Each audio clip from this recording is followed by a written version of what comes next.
we've got to assume Bitcoin will get squeezed out or one way or the other, either a breakout or a breakdown. My analysis, my probabilities are still favoring the upside to 25.5.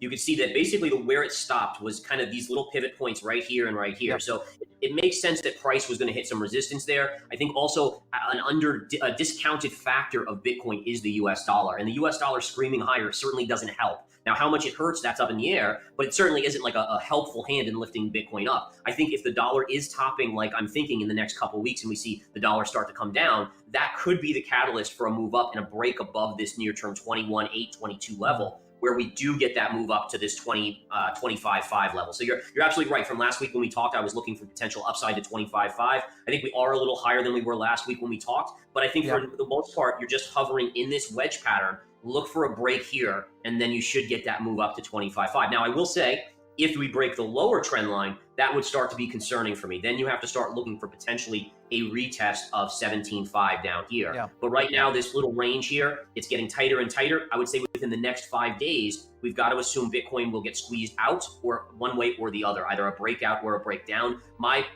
analysis, my probabilities are still favoring the upside to 25.5. I have two kinds of trades going. One is a swing trade where I'm just trying to play like the breakout, and I'll be looking to take profits at 25.5, and then maybe the next resistance, the rest of it off the table. What you're referring to, Paul, is where I'm looking to accumulate a longer investment strategy or a longer position. And basically what I'm doing is I'm using the technicals coupled with kind of the fear index, right? So I love seeing kind of massive fear and panic in the Bitcoin market. It usually denotes at least a short-term low. And then also looking at the chart, it's about where are the technical levels telling us it's going to go. So if we flip over to the chart here, the reason I bought my first one, which was at 19,000, was just simply that it was now, we had just pierced the 2017 high right here, which was around 19.5. So I picked up just 1/6 of what I wanted to own or what I planned to accumulate. I strongly encourage this tactic because ultimately it saves people a lot of stress.